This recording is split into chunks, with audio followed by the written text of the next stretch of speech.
Oh, okay, it's good now. Yeah, all right, here we go. Here we are. Welcome into the FBF Division One. E1. That's right. So Come we'll on. make sure. Come on, guy. E1 playoffs here as we get ready for the last game of the 2019 season, as it is part of my fight against Los Bandidos, the 7-3 PMS against the 6-4 Bandidos. Steph Berardi Mocon here as we get ready for this final. Steph, quickly, your thoughts on this game with these two teams going at it? I feel like this matchup is not very fair for part of my swag. I feel like Bandidos' record would have been better had they not lost by a forfeit and lost when they had guys no-show. So, I mean, in this particular game, I feel like part of my swag is in the more of an underdog than a favorite, even though they have the better record. Well, we'll see what happens in this game here. Of course, PMS, they were one throw away from being ousted by Jean-Guy in 5 overtimes. And we'll get ready now for the game as we get ready for this matchup here between PMS against Los Bandidos. PMS in their purple with white numeral trim, and Los Bandidos with their black with white trim on shoulders and numbers here. Separating Mocon as we get ready for this game. PMS 4th place in Conference A, Los Bandidos 4th place in Conference B. And now we get ready for the coin toss. And Brad Evans, the much maligned Brad Evans, a guy who has been sacked quite often during the regular season, 30 to be exact. Well, that's 3 sacks per game. If he gets sacked at a high clip, does that really stunt this PMS offense? I wouldn't say it does, because Brad Evans is the kind of guy that would rather take a sack than throw a ball that might be intercepted. So sometimes he just takes the sack because he feels like it's for the better of his team. Well, there's a little bit of someone's playing with the post out here, I guess. I guess someone's playing with the mic, some boom mic down on the field level here. Or what's going on? Oh, there you go. All right, so let's get ready for the game as we will have Los Bandidos on offense.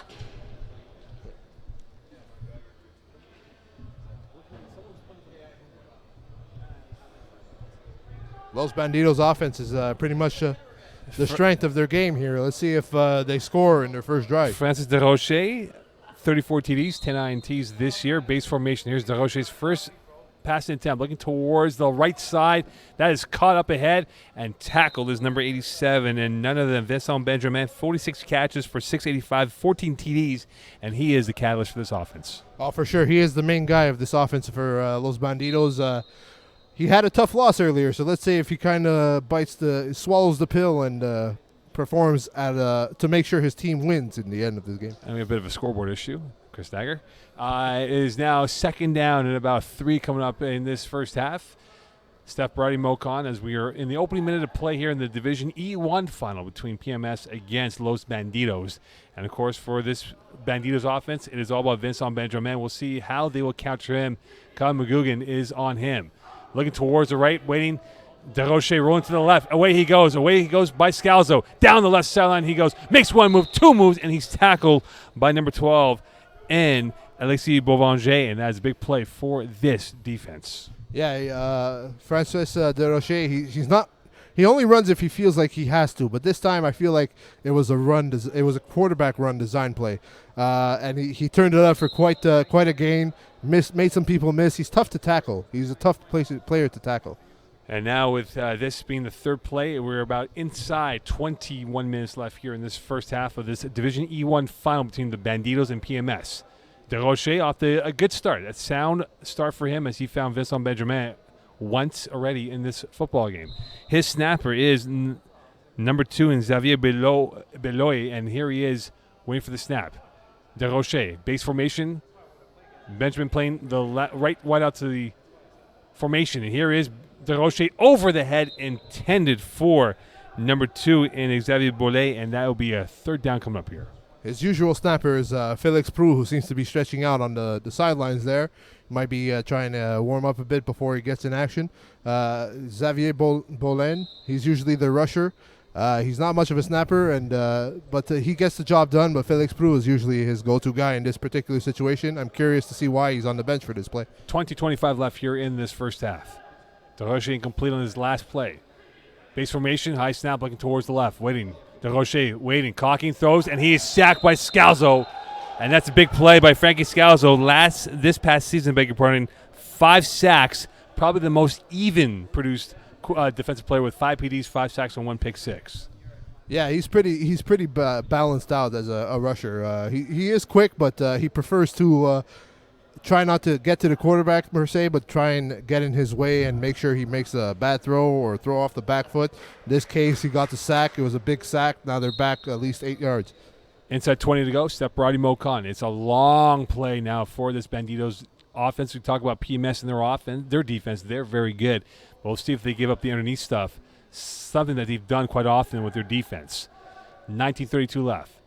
Base formation again for DeRoche's offense. Good snap looking towards the left. Waiting, pivoting, waiting. Scalzo blocked. And the longer you wait, Steph, this is what happens. Yeah, pretty much. This is what I said. He maintains the quarterback's positioning. He stands with him foot to foot.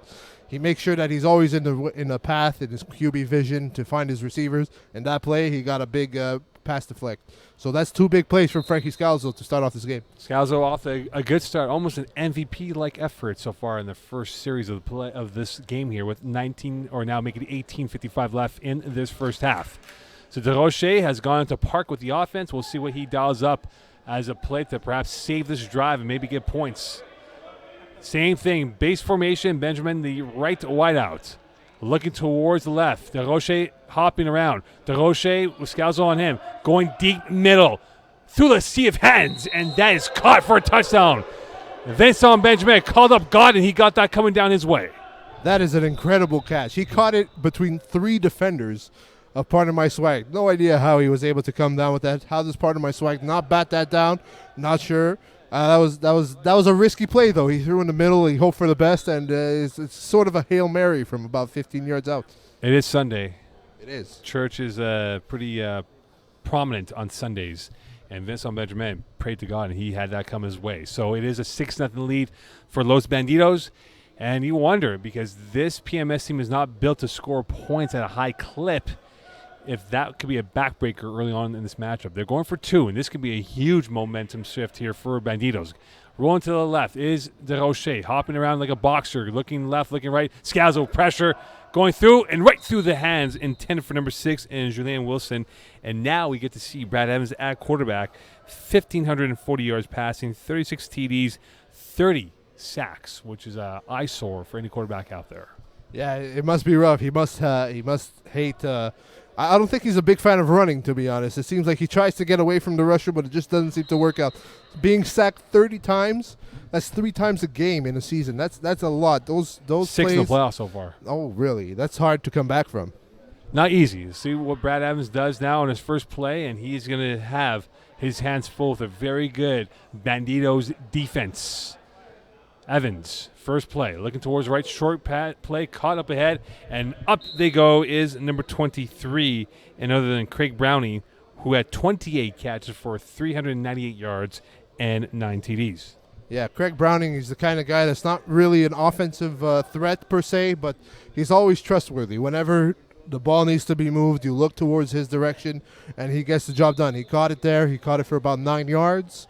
That's pretty much his route there. He's usually open. He's usually a safety blanket besides the snapper for Brad Evans. 16:25 left here in this first half. Steph Brady Mocon, 6-0 lead for Los Banditos on a Benjamin touchdown through a sea of hands. Here is Evans. Short slant pass up ahead to the left side. Down the middle they go. And up ahead is number 6 in Brandon Kyler, and his first catch of the day. 36 receptions during the regular season, and he went right through the vertebrae of that defense. Yeah, Brandon Kaler, he's another guy nobody really knows about him, but he has some some good hands. He's very trustworthy. He's usually a red zone guy. He usually disappears in the red zone. This time, Brad Evans looked to him. Brad Evans seems to be taking very minimal time to decide where to throw. He sees a receiver, he throws it in that, and he's trying to prevent those sacks.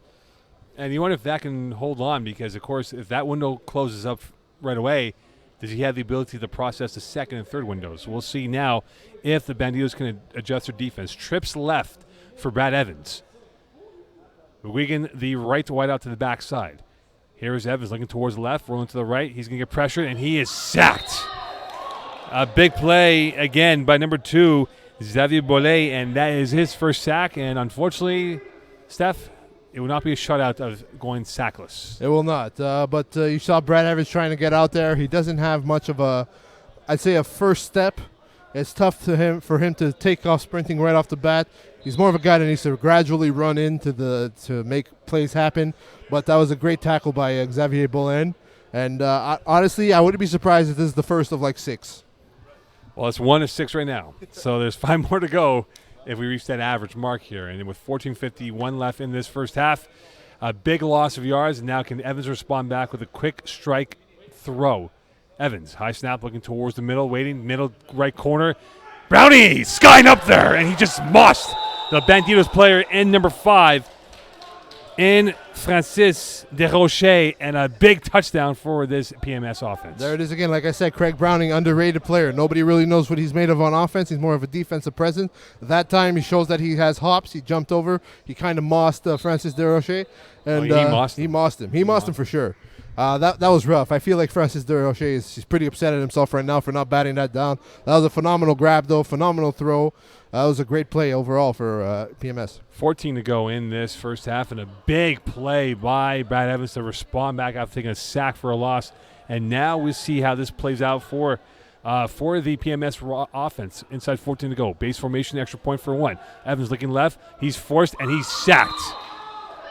A big sack, incomplete, and that will go for nothing. 6-6 game here with 13:51 left. Niners can use a pass rush like that for their defense. Yeah, that was a great sack. Considering he was on a conversion, this might come down to a conversion battle if PMS's defense has a way of solving the Los Bandidos high-powered offense. So if he wouldn't have made that sack, it would have been a 7-6 lead. And honestly, that play might have actually be a big impact depending on how high scoring this game ends up. 13:24 left here in this first half. Desrochers back at quarterback, tied up at 6 apiece. Low snap, looking towards the left. Desrochers cocking, throwing, and that is caught low to the ground. This time by Loic Seguin, and that will be close to a first down with 13:05 left. Yeah, that was a great route run by Loic Seguin. Frank Desrochers, he found a way to throw it low like that. It was only his receiver that was able to catch that. Great catch. Avoided the floor. It was a very good catch. He had his hands underneath. It was a very good play. It'll be second and short coming up with 12:50 left here in this first half. 6-6 game. The Division E-1 final, the last of the Mohicans. Here is Desrochers looking over the middle. He's going to hop his way through to the left side. Away he goes by Scalzo, tackled by Evans, and that will be close to a first down. We'll see where they mark it off with 12:34 left in this first half. Yeah, that was a pretty good first down saving tackle by Brad Evans there. Frank Desrochers barely escaped the rush by Frankie Scalzo, but he was able to turn it up for at least 1.5 yards. He's a yard short, but Brad Evans' big tackle, that could have an impact on this drive. We'll see now if it does have an influence on this drive, with this being now literally third in a hand, more or less, if you look at the hand sizes for Los Bandidos. Desrochers trying to gauge the safety, looking towards the right slant, and that is caught, enough for a first down, this time caught by number 8, and Felix Prou, who only had 5 catches during the regular season, but that's a big one for him right there. Unfortunately, that was Vincent Benjamin came down with that catch. Yeah. I beg your pardon. There was an 8 in his number, so you are forgiven. I beg your pardon on that one. Yeah, that's Francis Desrochers. Being Francis Desrochers, he knows that he doesn't need much for the first down, so he went for a short slant route to make sure that he moves the yardage, and they got the first down, and now it's a new set of downs for Los Bandidos. You're actually right, it is 87. I saw the 8. Yeah, that's it. False I start tried to over cover there. you. You saw 8. So. I saw 8. That's it. 11:24 left here. I see 6-6 on the scoreboard. And here's Desrochers looking left, pumping. He's going to hop his way through. He's going to throw it over the middle, duck ball, and that's picked off. Here come PMS. Down the sidelines they go. Forced out of bounds is number 9, and none other. What happened? And we'll get the number correction on that for number 9, purple. That was a big interception. Frank Desrochers threw off his back foot there. A very good read. He jumped a route, and he almost turned it back for 6. That was a big play. They needed a stop because we know those Bandidos offense is very high scoring, and they usually score easily, and that time they were stopped. It might be Troy Landave because he was added last second, so he might have flipped his number here. So that is a big play. 6-6 game as we approach 10:35 left in this first half. And for Brad Evans, he got himself a hammer now to use, which he could perhaps cash in for points on this turnover on the INT last play. Evans, high snap looking towards the left, short, caught up ahead by Landave, and that is going to be for a 2 if not 3 yard gain. And right away, the Bandidos defense descending towards the ball carrier. Yeah, they're quick there. They're quick to match up with Brad Evans and his team there. They almost got the sack. Brad Evans is feeling he's rushed, but it's good that he found a way to slow it down in his head. Like that, he can make the play, even though it wasn't for much yardage. A 3-yard gain is better than an incompletion or an interception. So it was a very good read and a very good way of handling the rush. Positive yards. That's how you look at it. Positive yards. That's all it is. Steph Berardi, Mocon. We're inside 10 to go here. 9:50 left in this first half. And we'll see what Brad Evans does on this next play. Scalzo, the right slot back. High safety again for the Banditos. Evans going low to the left, caught up ahead, and that is a tackle right away. This time, number 6 for Brandon Kyler, and that is his first catch, second catch, I beg your pardon, for the game, and that's a big play with 6:6 left in this game. Yeah, this is where Brad Evans thrives. Brad Evans thrives on just making sure that he melts the clock. He doesn't rush things. He slows things down as much as he can. He tries to leave the opposition with as least time as possible to make plays. Found Brandon Kyler for a first down. Now they're about 4 yards away for the end zone, and we'll see if he capitalizes. This has been a place that's been rough for Brad Evans though throughout the season to find the score inside the red zone. Now he's going quad to the left for the first time today, and this is going to be a stacked formation 2x2 to the left side of Evans. Evans looking towards the left, going left corner. Landebe! Touchdown. 12-6 lead, 8:45 left. That was a fantastic play, fantastic throw. The route ran by Landebe was incredible. They were able to confuse the Banditos defense enough to find one person open when you knew that there would be someone in that general area, having all 4 of your receivers on one side. But Landebe with the capability to get up there, make the catch, come down with both feet in bounds. Fantastic play. Landebe with the big play, and now it's a 12-6 lead with 8:19 left here in this first half. Steph Berardi, Mocon. And it's been a cash-in on the turnover for the PMS defense. And we talk about their defense. They are stifling. They are like a wall out there, and they built one up real high, and they couldn't get that ball over that wall. Yeah, the defense is going to be big for PMS in this game. It was good that they capitalized. And now can Evans capitalize to make it a 7-point lead? Evans, pass rush, going front right, caught in the end zone. It goes, and it's caught by Beauvanger, and that's a big play for the PMS. They're up by 7 points now, 13-6 with 7:45 left. If this first half has anything to describe the flow of the game, that is a huge conversion. There is a lot that it could very well come down to points at this point. Brad Evans is PMS team with their defense. That's the point of scoring points here, Steph. Yes, I know, but what I mean is single points, not touchdowns, single points. Yeah. It might come down to conversions, and Brad Evans has one up on Frank DeRocher. 7:22 left here in this first half, and now for DeRocher, he's down in a hole, and he's going to go left, middle, and through the hands of number 21 and Loic Seguin, and that is a big drop, and that could cost them in the long term of this matchup. See, unfortunately, Loic Savoie-Seguin, he has an act to drop some balls that he shouldn't have dropped. In that case, yes, the ball was thrown a bit behind him, but it was still a very catchable ball. Should have been in his hands for at least 7-8 yards, and we'll see how they rebound. 6:55 left here. 2nd and 10 coming up here for DeRocher. Benjamin, the right wideout, he has not moved from that position at all. DeRocher looking left, looking deep. That is caught. Gorgeous play by Benjamin, and he's devoured right away by number 27, Matt Ferrero, who had 3 tackles and 8 INTs during the regular season. Yeah, Matt Ferrero's not much of a tackle guy. He's more of the guy that nobody thinks can make a defensive play. But he, like you said, he had 8 interceptions on the season. He usually makes the big plays in key moments. That time was a good tackle. He took Vincent Benjamin to 2 yards. We know Vincent Benjamin knows how to turn up field and make the most out of plays. All right, and we'll see now 6:10 left if they can make the most of this drive. Benjamin so far has been the offensive production for this Banditos attack. Going right sideline, great catch. Going up the ladder is number 6 for the Banditos in Julien Wilson, and that's a big play for him. Yeah, we know Julien Wilson.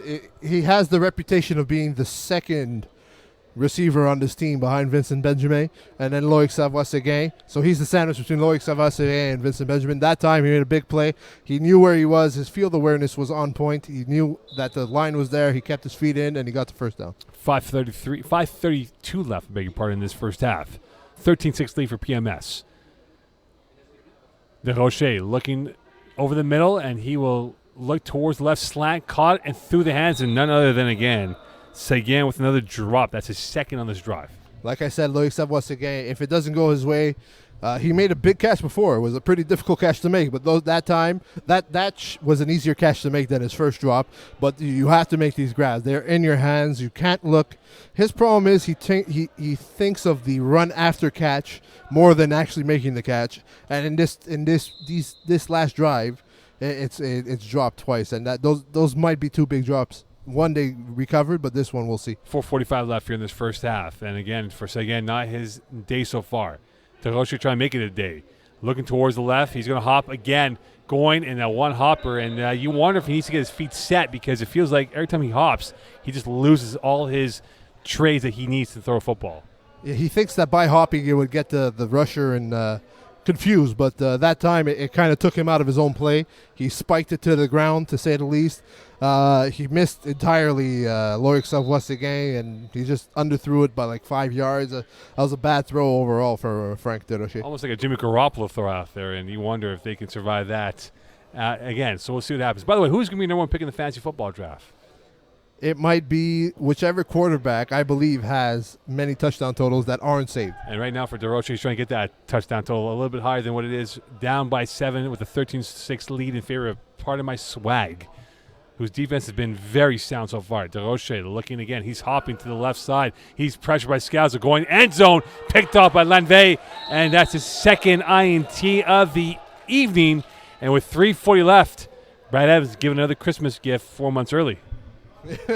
Yeah, that was a bad play overall from Frank Desrochers. I don't know what he was trying to do. He was already on his back foot, and he was throwing against his body in some sense because he was heading left. He's a righty, and he just underthrew his receiver completely. It was way too easy. I don't even think Lanvey had to jump for that ball. It would have landed in his chest. No. But he just made sure of it, and that's the second pick in the first half from a quarterback that doesn't usually throw interceptions. It's like watching Jimmy G and Nicky Mullins out there throwing footballs, and that is quite...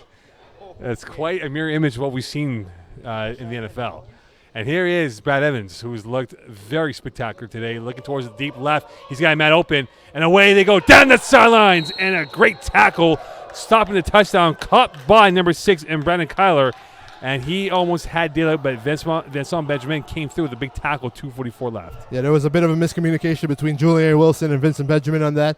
They thought that one or the other would have the deep route, but they both did not have the deep play. So Brandon Kyler made that catch, basket catch. Very nice throw by Brad Evans. Very deep. It was from like 35 yards. It's a very fantastic play. He almost ran it in. Touchdown saving tackle from Vincent Benjamin, but there was a miscommunication on Bandito's defense, and that's very rare. We don't see that often. 2:20 left here in this first half, and right now the Banditos are on their heels and being pressed against the wall with PMS knocking at the door for 6 more points, if not more. And here is Brad Evans. He can ill afford to give up a turnover because if he does, it keeps Banditos alive. Evans looking towards the right, looking short, going back corner end zone and right through the hands. And that was intended for Craig Browning, who had a moss-like catch on the first touchdown. Yeah, he did, but I felt like that was an unnecessary scramble by Brad Evans. He should have just stayed in the pocket. He would have probably found more receivers open. That time he was just throwing it into the direction of 3 of his receivers, hoping for the best, like Frank Desrochers did before. Worked out, so he thought it would work out for him this time. It did not. He overthrew everybody, excluding his main guy. I'm surprised Banditos are not calling timeouts to preserve time and place. I'm not surprised.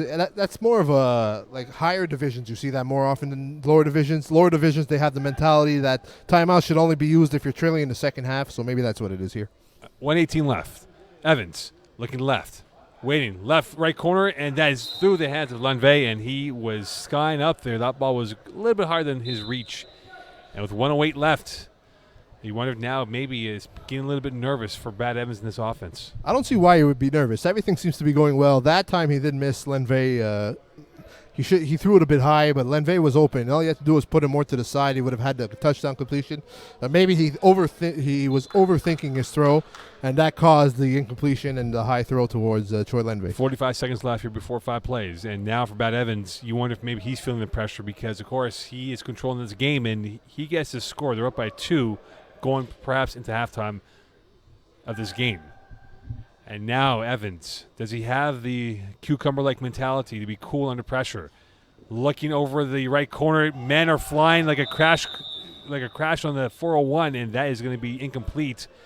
intended for Craig Brownie, who was on the ground instead of catching that football with 16 seconds left. Brad Evans is pleading for a pass interference or contact penalty on his on Craig Browning on that play, but if we had replay, we could have challenged that. But we do not. We so do not there you have go, it. Brad. There's no replay, so do not point to the cameraman. He can't really help you that Was much. he pointing towards us? He was pointing towards the cameraman there, Chris Rivet, and a lot of wild fans in the crowd tonight. A lot so, of that was just that.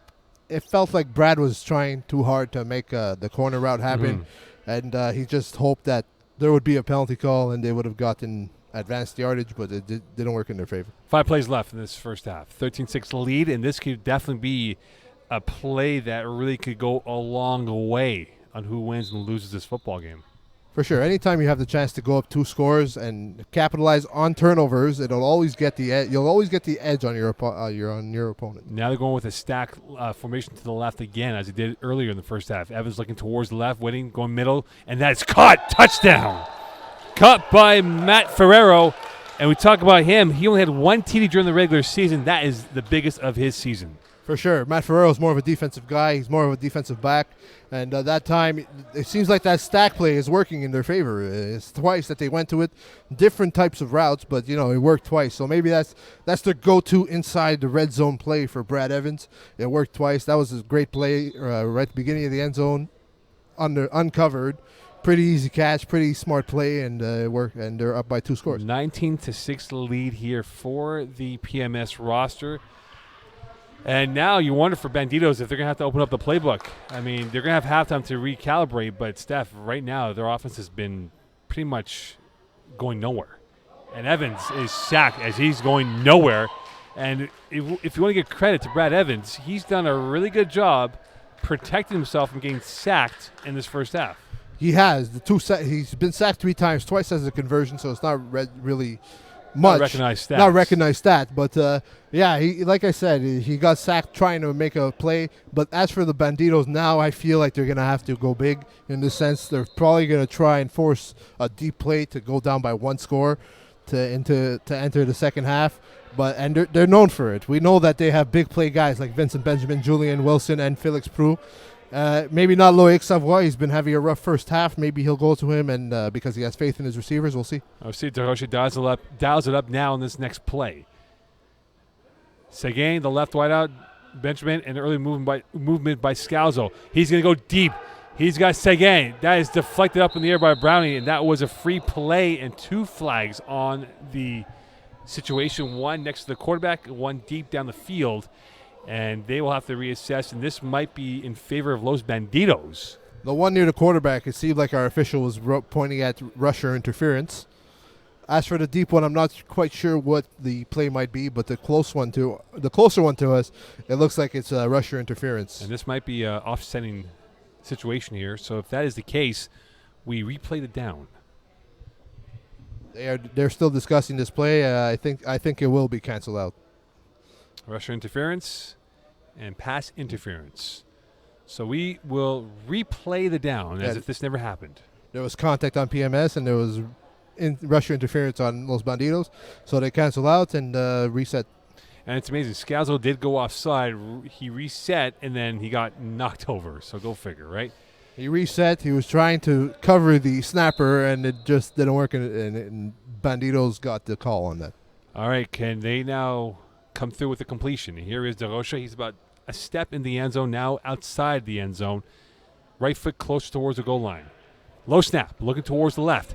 DeRocha going deep right, and that ball's going to field 2. Yeah, that's not much of a throw that had any effort of actually finding his receiver. It felt like more of a, let's say, throwaway. A deep throwaway. A deep throwaway to ensure that he wouldn't get grounding. I'm not sure who he was. He might have been aiming for the tent on field 2. What do you think? He could have been aiming for the tent on field 2, or maybe a warning shot towards PMS that, hey, he's ready to come back in the second half. It could be. It was in their bench. It was towards their bench. That's correct. He missed both, but, that's okay. Yes, of course. It was a warning shot. A warning shot for the second half. Here is DeRoche looking now at the middle of the field. Lanvey's right there. He's hopping again. He's looking. He's pivoting. He's going deep. Duck ball again. Incomplete, and that might have been deflected by Scalzo. And Scalzo's had a really strong game rushing the quarterback. Yeah, Frankie Scalzo, like we said, he's a very balanced rusher. He got sacked. He got a sack. Now he's got 2 pass defenses. That was indeed tipped. That's why it came out quite wobbly, to say the least. Duck ball. There's a duck ball. Blame Frankie Scalzo there. Now he's trying to listen to the huddle. It seems like he's trying to figure out what offense they're going to play. Eh? Well, Benjamin is the closest to Scalzo, but you see, Los Bandidos didn't realize how close they were to the line of scrimmage. And there's nothing wrong with that. I mean, he was completely within his right. Yeah, exactly. He is not. He's still on his side of the field, to say the least. And yeah, they didn't realize how close they were to the huddle, and now they are adjusting. And maybe they changed the play because they felt like he heard what happened. Sloppy first half for Bandidos. And here is DeRocher looking right. He's going to take off to the left, and he avoids Scalzo, and he is met by a wall, and that's number 12 in Beauvanger, and that will stop it here, and that will really put them in a 4th down, I believe, coming up here for the Bandidos offense. Yeah, that rusher was stopped. Number 12 forced him to the outside, so even if he didn't get the tackle, he would have stepped out of bounds. So it was well played by number 12, trying not to get beat down the field, because we know Frank DeRocher has what it takes to juke out a defender, and was well played by both Frankie Scalzo, who made him move out, and number 12. Trips right. This time flexing over to the middle part is Felix Prue in the middle formation. Will this make a difference for Bandidos? DeRocher looking left, 1-on-1. Seguin picked off. Nope, batted down by Browning. A much improved play. So that's the last play of the first half here as we get ready now for the second half. And, Steph, this was not a poetic-like first half for the Bandidos offense. Yeah, this was not at all what I expected, to be honest. If you pay attention to our podcast, our weekly podcast, I said that Bandidos would run away with this game and that Brad Evans would not put up more than 18 points. And so far, I am wrong on both cases because Bandidos are down by 2 scores and Brad Evans has 19 points on the board. So they're making me look foolish. I have not had much luck in my final predictions. But, yeah, this is not the Los Bandidos that I've seen throughout the season. And I'm curious to see if they would adjust in the second half. I hope they do because they kind of have no choice to get back into this game. I'll say the stat for the start of the second half here about the defense for both teams. But speaking of defense, PMS has had many plays go their way. How important now is for Los Bandidos to get turnovers going their way through the INT department? It's very important for Los Bandidos. I thought that they would already have that down packed at this point of the game because I felt like this was a terrible matchup for Brad Evans. But Brad Evans is keeping cool, calm, collected, and he's making his plays. He's not forcing things. He's keeping things simple. It's working. Los Bandidos need to stop them, and they haven't stopped them yet. And we're not used to saying that about a part of my swag offense that's not really known for scoring or matching teams score for score. But in this case, they are tripling up on a very strong offense in Bandidos. And you wonder for Brad Evans, he is 22-5 away from a championship. If maybe his stomach's starting to have butterflies where he might be thinking far ahead, or do you think he's going to keep locked in here play by play? I feel like he should keep locked in. He is a veteran. He knows what it is. I think he's been in this situation before. He knows what it takes.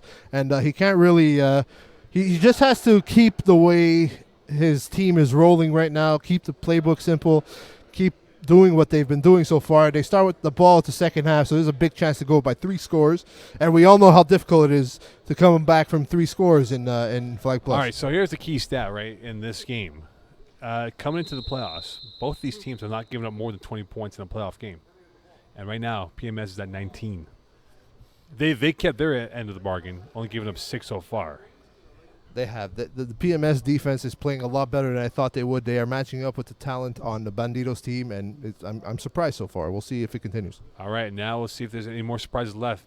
Slant up ahead and a clothesline tackle, this time caught by Kyler, and that will be short of a first down. Brendan Kyler with a big play. Yeah, Brendan Kyler is the kind of guy that who loves when people test him, to say the least. He loves when the defensive back gives him leeway, because he feels insulted, and that makes him play better and make plays happen. In that particular play, he caught it in traffic. He got tackled, somewhat of a not perfect tackle, let's say. It was kind of like a step up to him and tackle, take off his flag kind of thing. But he's good. He loves being challenged. He thrives. And now the challenge is for this Banditos defense to come up with a stop. And here is the play from Evans, looking left, waiting. He's going to be evading the sack, and away he goes. A rare opportunity for Brad Evans. We see a leap year once every 4 years. Brad Evans' run is like once every 10 years, and that's a big play for him. Yeah, Brad Evans is not much of a runner. He prefers throwing for yardage. When it comes to running, he either runs for a first down that's about half a yard away, or he runs away from a rusher and tries to make a play. In that case, he felt like there was nothing open downfield, and I believe he lost half a yard, though, to be honest. Well, with 20:43 left here, it's a more manageable situation for the PMS roster. It'll be third and about 2.5, not 3 yards coming up for this Brad Evans offense that has clicked very well so far today. Big plays from all across the board. Every receiver, except for Scalzo, has made a big contribution on this side of the department. 20 left here in the second half. Evans looking left, and that ball is going towards the referee, and might have been a zig, and that ball was zagging.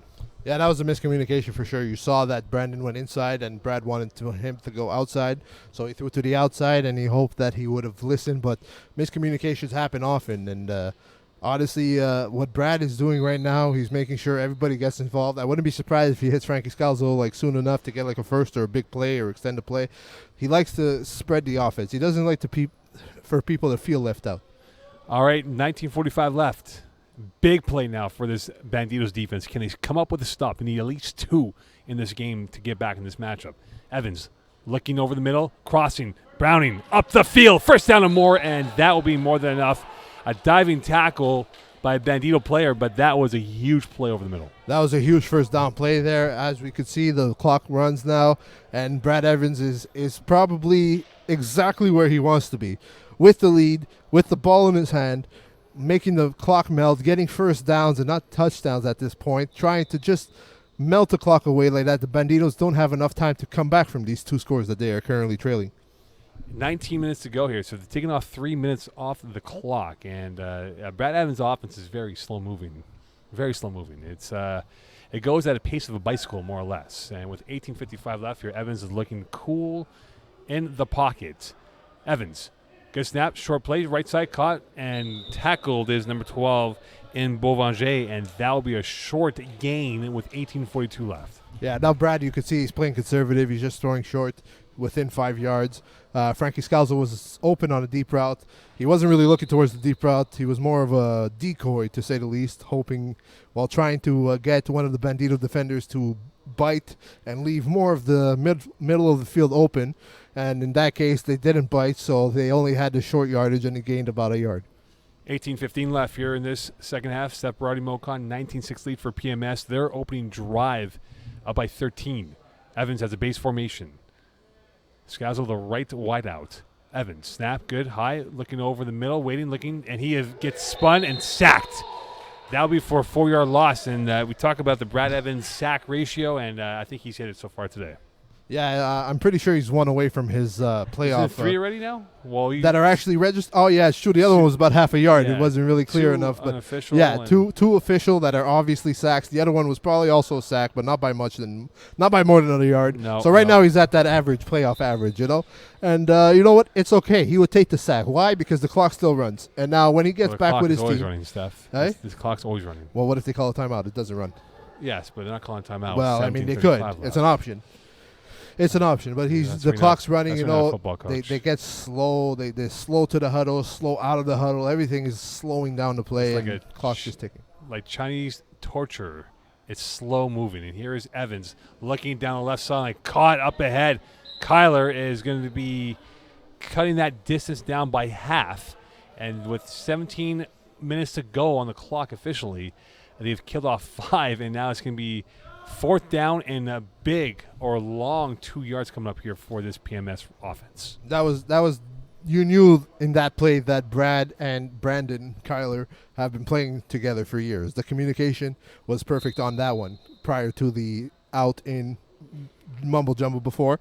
It was a perfect route. He cut as soon as he cut, the ball was already in the air in his direction. Only Brandon could have caught it. Nobody could have touched it besides Brandon. And now they gained half the yardage back on their play, and they're about 3 yards away from a first.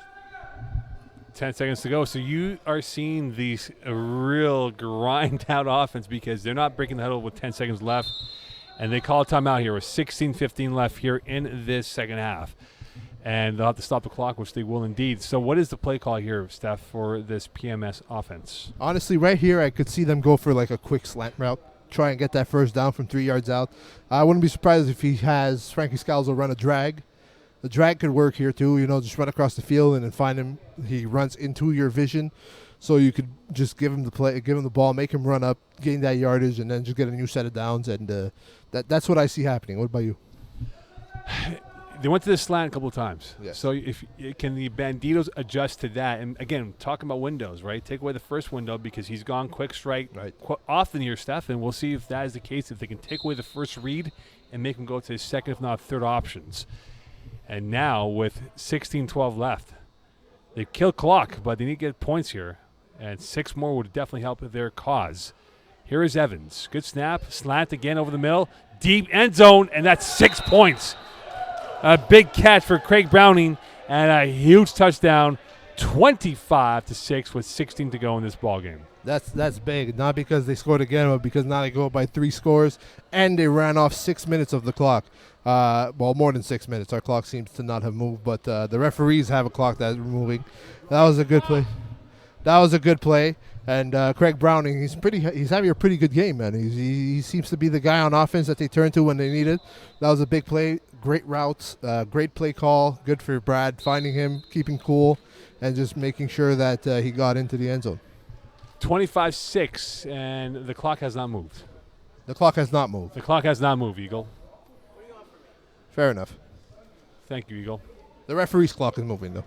The referee's clock is moving. That's what matters most, but for us, we have no clock. So they killed off at least 6 minutes of this second half. Pretty sure they're close to 7 now. I think they're approaching 7 right now. So here's Evans, base formation, up by 19. Evans looking towards the left, rolling to the left, going, and a great route. Lanvey with a huge point, up by 20, down 3 scores. DeRoche's got to light that ball down the field. Yeah, for sure. Now's the time for him to go big to his Vincent Benjamin or Julien Wilson.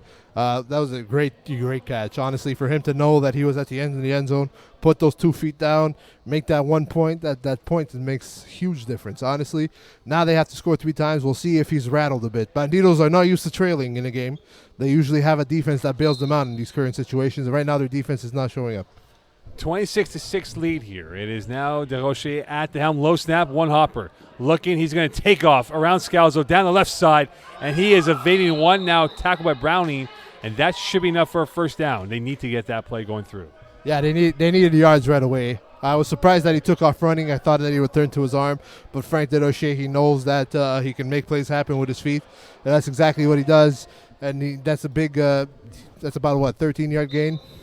Yeah, about 12 or so, give or take, but that's a big play for DeRoche. They needed that, and here he is, quick offense he's going. He's hopping again, going right side. That's caught short by Benjamin. He stiff arms McGuigan, and now he's tackled by Ferrero, and that will move the sticks, and now he's trying to get this offense rolling here. So his huddles are very quick and out. They're actually huddling. I thought they would run a no huddle. Their huddle is about 2 seconds long. He tells them each what to do, and then he's back on the field.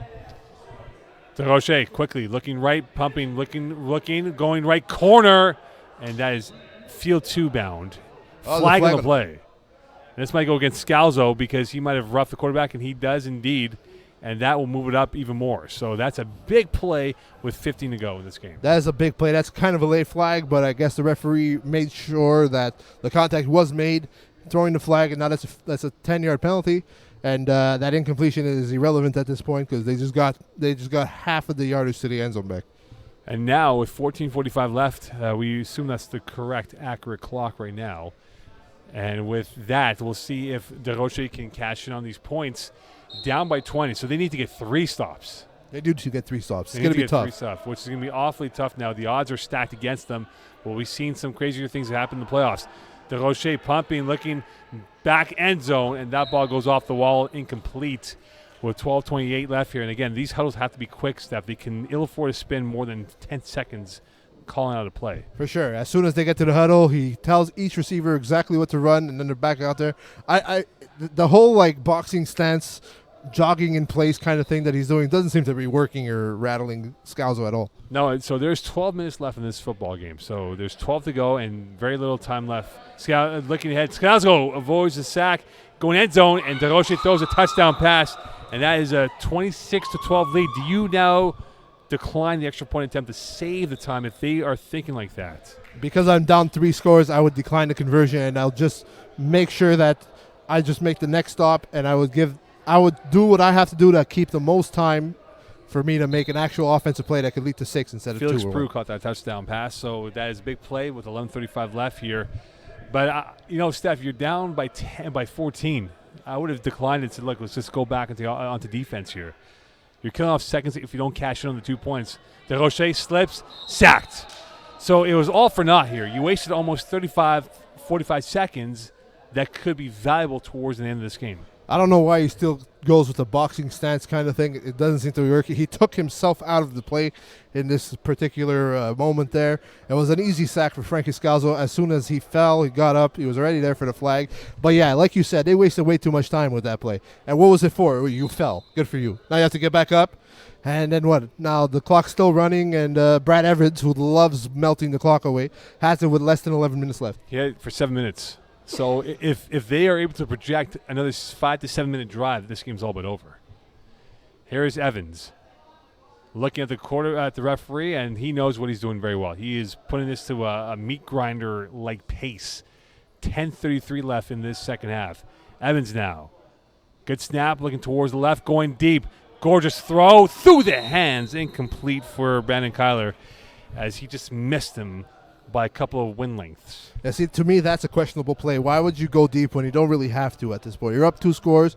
It was almost intercepted. If an interception happens, you give them the ball back. That to me, that was a questionable play call, but I felt like he thought that he could catch them sleeping for a deep play, go up by 3 scores again. It didn't really work. So we'll see. I feel like he should just stick to his melting the clock, conservative play. Waiting for the ref to say when there's 5 seconds, and then after countdown in his head when there's like a second left and snap the ball kind of thing. He shouldn't be like going big. 9:45 left, and they have definitely controlled the time of possession in this second half, up by 2 scores, 26-12. Evans going left. That's caught by Lanvey, and he avoids, and he should be close to a first down. We'll see where they mark it off from referee Jay Bowman. This, it appears to be, Steph, is a first down, and that will move the stakes with 9:25 left. That's about a 12-yard gain for a first down there. Very good play. He read the zone. There was a zone open on the field from Banditos, and Brad was able to see it without a hitch. He found Lanvey, and now they're moving the sticks. Clock's still running. They are in a position to win this game. If they don't, it's because they shot themselves in the foot. 9 to go in this second half, and it is now moving up ahead. They're inside the Banditos territory. Evans looking towards the right, short play, caught up ahead, and that is going to be caught by number 12 in Beauvanger, and he's tackled right away, and that will continue to move the clock with 8:45 left. Yeah, he's just going to go conservative now. He's going to go short routes.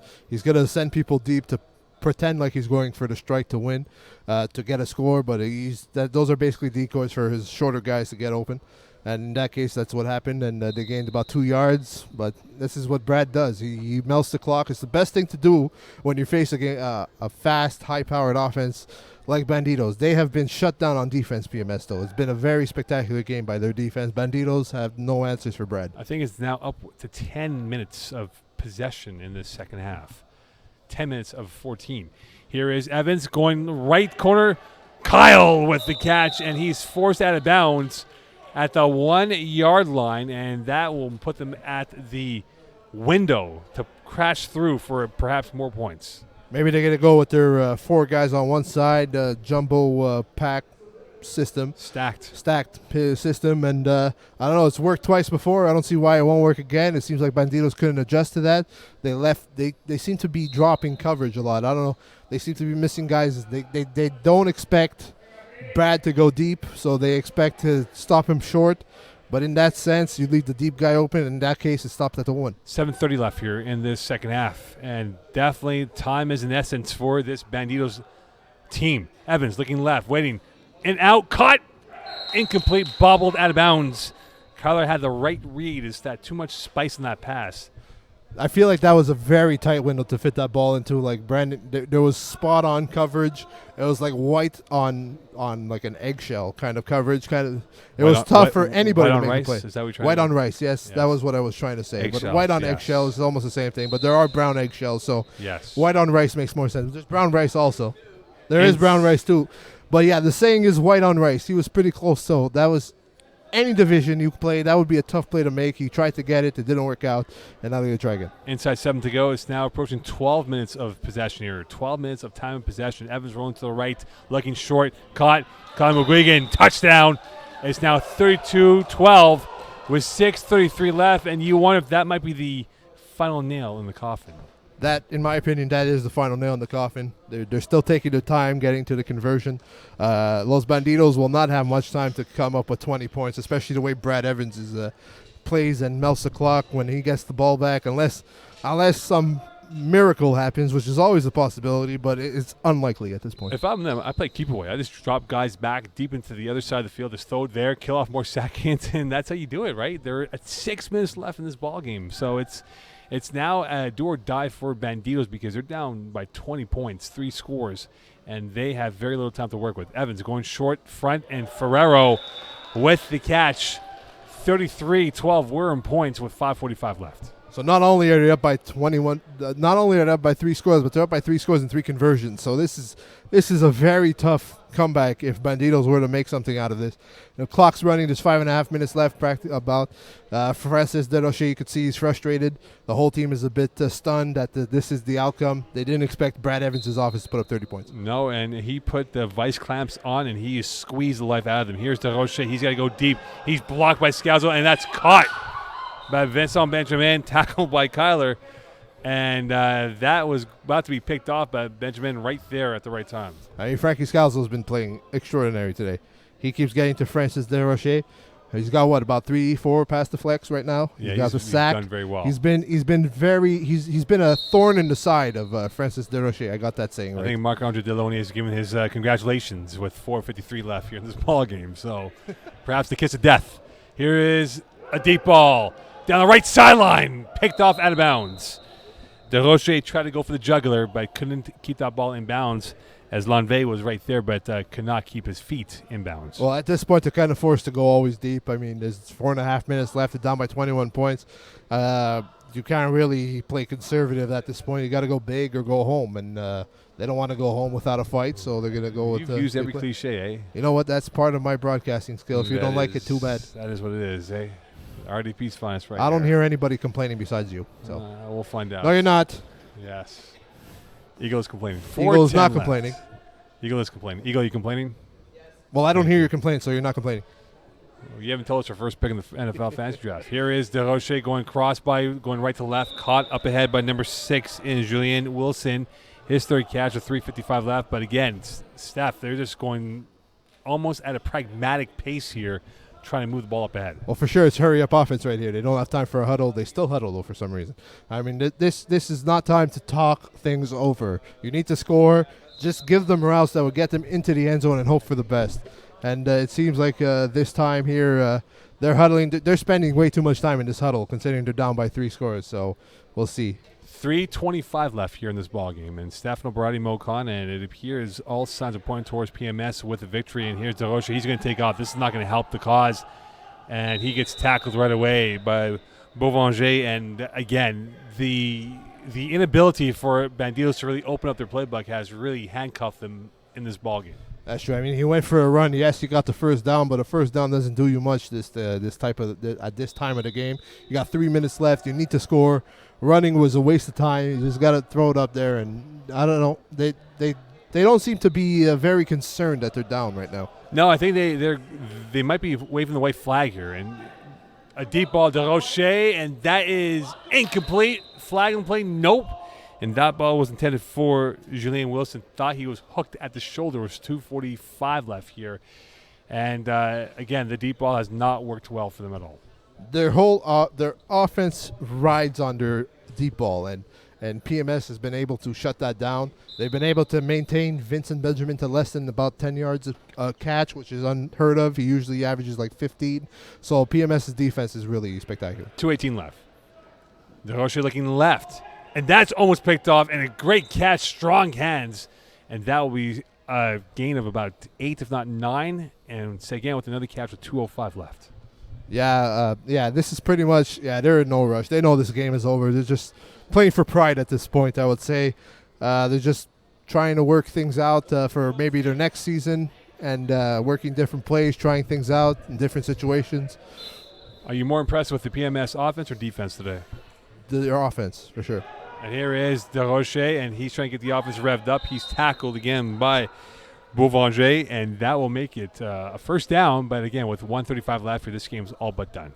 The reason why I'd say that the PMS's offense was more inspiring was because they are not known for their offense. They're more of a defensive talent team, and for them to put up 33 points, we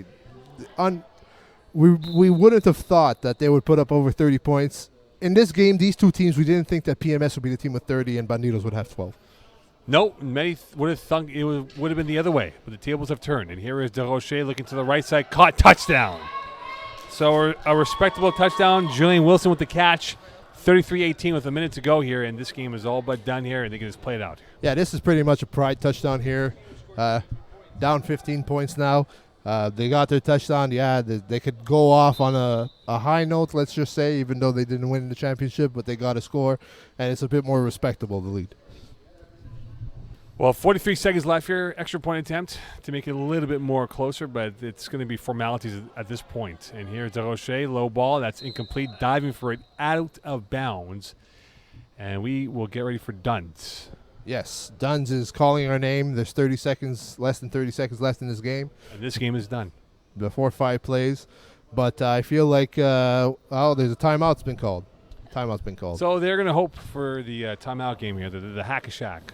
But that might be too little too late. They're going to hope for maybe like a high snap, safety, get the ball back, high snap, safety, get the ball back kind of thing. Yeah, like they're like you said, Sunday, church day, singing their prayers, hoping for the best. But, I feel like you think about it, Steph, the Vincent Benjamin touchdown through the sea of hands. Otherwise, they've been held in park. It's true. That Brad Evans, the PMS defense has stopped the Bandidos from doing what they usually do. That was just luck. 26.2 seconds left in this ballgame before 5 plays. Evans just really putting the squeeze, and he avoids the sack, and he will not avoid the second attempt. He still gets sacked. He gets sacked again here, and the clock is rolling. So we are probably approaching 5 plays now with this. We're probably at 6 plays. 6 plays now coming up here. Steph, who's your MVP? Oh, boy. There are 5 plays now. I would say my MVP of this game would probably be Brad Evans. I know that picking the quarterback is always the go-to, but honestly, he's played a phenomenal game. He got sacked, sure, but by taking those sacks, he prevented issues like possible interceptions from happening. He's been able to find his receivers. Overall, it was a team effort, though. I mean, the team was fantastic tonight. They were flawless. They played well on both sides of the football, and now PMS just putting up plays. They get a first down, this game is over. And picked off by DeRocher. So delay in the celebrations momentarily here as DeRocher gets one more INT. But nonetheless, though, this is all but done for the Los Bandidos. Yeah, that was an unnecessary risk, I would say, from Brad. I would say that all you have to do is just probably run it at this point or go with a quick slant, even though it doesn't work. But now they have the ball. They could score.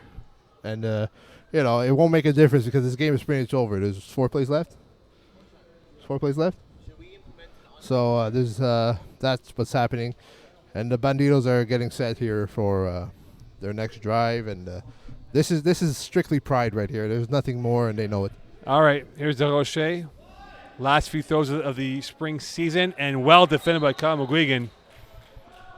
Big play for him. Yeah, Kyle McGuigan is a guy that we didn't really hear of much of this game, but he did have the touchdown that was considered the nail in the coffin.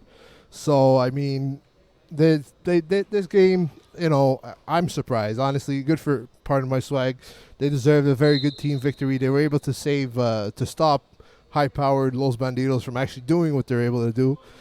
Los Bandidos are just all like frowning right now, and they just want this game to end. So, well, this game will end soon enough for them. And it looks like Vincent Benjamin might drop back, dropping his glove. And yes, indeed, he will drop back as the second quarterback to the right, Desrochers. Desrochers will go deep middle, caught up ahead. And that is a spin move down the sidelines, and that is going to be caught. And that is by Wilson once again. But again, all formalities now. No, for sure. This is basically them testing out more plays for their following Fall Cup. season. Fall Cup. Yeah. This is Fall Cup action. It's a disappointing loss for them. Obviously, nobody likes to lose. And they were considered favorites, even though they didn't have the better record amongst these two teams.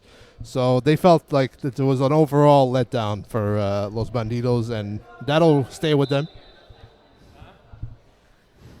And now with this game all but wrapped up, they are looking ahead here. 33-18 lead. Separating Mocon. Stay tuned for the post-game show as we wrap up the season of 2019 spring and get ready for the Fall Cup, which Fall Cup begins when exactly, Eagle? September 3rd is when the Fall Cup begins. That is what, a Tuesday? That is a Tuesday. It's a Tuesday. Labor Day Monday. You play on the Monday. So the 4th. The 4th. Caught, flag on the play. And so it's a Tuesday after Labor Day. Tuesday after Labor Day. All right, Fall Cup. Fall Cup begins Tuesday after Labor Day. Already.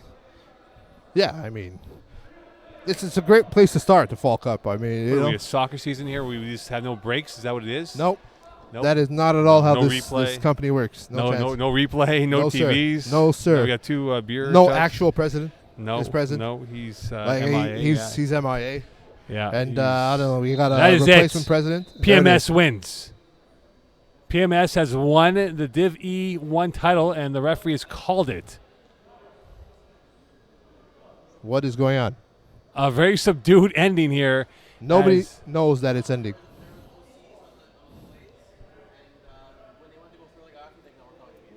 All right, game done. PMS is your champions. Wow, what a way to end out this season. Fantastic way to end the season. It's synonymous to the Brad Evans offense. Very vanilla and a vanilla ending. There was like no celebrations. No celebration. Delayed. They didn't even know the game was over. No. They're like, oh, the game's over. All right, let's go. I guess we're champions. PMS wins, and they are your Division E1 Spring Champions for 2019. Yes, they are. They made us all look foolish. I feel like we all chose against them, did we not? I chose against them. I don't know who I chose. I chose against them. They proved me wrong. Good for Pardon My Swag. Very deserved win. We're able to take out a very disappointed right now Bandidos team. And that's it. On to the Fall Cup it is for both these teams. Okay, cool. Perfect. That's it. Who's your MVP, Mo? Lanvey was very good. Lanvey? I think he played even very though well. Even though he didn't have his number down? No, well, the number was number 12 listed, but he was wearing number 9 right. from all indications. But Bandidos, though, this is definitely a tough loss for them. I mean, they may thought they would have won, but that was not the case to be. And they lose, and we'll now go down to Simon Dagenet for the post-game thoughts here as he will present the trophy. As we are now at that point of the day where we're at camera side, and we'll go straight to Simon Dagenet very shortly here. Once he picks up his microphone. He has one job. One job to do here, Simon. And let's see you pick up the microphone, please. And yes, he will give the MVP award to who? I believe might be Craig Browning. Craig Browning, who mossed the Bandidos DB. And now Simon Dagenet will make his way through. And does he know that he needs a microphone? I think he does. Oh, he's taking a team picture. That makes sense. Team picture here, Simon Dagenet. You are really prolonging this season by a few more minutes. He really is. Honestly, you got to love. He seems so enthusiastic as well. Look at him. Yeah. Standing with his camera phone over there, or whatever phone or whatever camera he's using. Yeah. Now PMS, some of them are putting their Flag Plus Football Spring 2019 Championship T-shirts. They are forever champions, man. No one can take that away from them. Do you like the T-shirts, Mo? It's very LRG-like. It's very what? LRG. I don't know what that is. It's a company. All right, fair enough. Is that the company that made them? No. All right. I don't know if Rob tried to get hip with these or not. I think he did. I think he tried. I think he tried to be. He's going to send us like a message. Hey, what do you think of the t-shirts? Is there a number on the back? No. Of course not. He's going to probably send like, hey, what do you think of the t-shirts? Not pretty cool, huh? Like he'll take like credit for it, and he'll be like, no, not really, man. It wasn't that cool at all. We saw it somewhere, and we just thought it would look nice. Yeah. Actually, it might be Duke who has that design. It could be Duke. It could be copyright Duke De La Rocca. Not sure. All right, so let's go down to Simon Dagenet as he'll be joined now. Does he have a mic? Yes, he does. All right, Miles. He has a mic. There you go. He's taking his sweet time walking. Though. There you go, Simon. Take it away, Simon. Come on, Simon. Take it away. You got the last one. You got the last one. All right, I'm here with Miles Keller. You couldn't play today, but still your team. Still came to every single playoff game. Yep. How does it feel to see you guys win the game? It feels great, and I'm really happy for them. Everyone played well. I try to do my best, you know. One thing that people don't underestimate, it's hot out here, man. You need that high-quality H2O. No Gatorade, just water. You got to make sure you stay hydrated. I try to get my boys hydrated all day, and that's what we won. It's all about hydrated, guys. Make sure you drink some water. We got this. Thanks, Miles. Thanks, Miles. Congratulations. All right, so that's Miles Keller. Let's now go and wrap up this game here. Not really much of a sexy game. It was not. It was not at all what I expected as well. No. I honestly thought that it would be this score, but for the Banditos. Yeah. You know, Yeah. I didn't think that Brad Evans could lead his team to put up over 20 points. Was this the best E1 matchup we had? Or you thought it could have been better? It could have been closer for sure. The Banditos, I don't know what it was, but there's something off about their whole game plan. And if they had their game plan and they actually stopped Brad Evans on offense, it would have been obviously different. But for some reason, it didn't click for them. It was not their game. So what happens with these two teams moving towards the winter season? Where do you see them? I mean, I see part of my swag stay in Division 6. I feel like Banditos would also be a Division 6 team, but they'd have to cut one player. So if they were to keep this exact roster, they'll probably be like a 5B team, in my opinion. All right, so there you have it. The E1 playoffs all wrapped up here as PMS wins over Los Banditos. Stefano, great job by you. Thank you, sir. With the cliches. I tried. Big thank you to Alex Dacola, Simon Dagenet, Paulo De La Rocca, and the entire staff and crew here. Rob Cameraman is watching somewhere in a nice, humid climate. Somewhere where there's a beach. In the Caribbean islands. And us, we're just chillaxing. In Brossard. In a very warm, humid Brossard sports complex. Thank you very much, Rob. Thank you, Rob. We appreciate you. Thank you very much. Anyway, congrats to PMS as they won the Division E1 title. Fall Cup begins September 3rd, the day after Labor Day Monday. So Labor Day Tuesday is when it begins. Is it Labor Day Tuesday? Yeah, so less than a month from now. Then we'll be back for that. And then, of course, winter season not too far away for 2020. On behalf of Steph and I and the entire staff and crew, wish you good evening. Bye for now. Goodbye.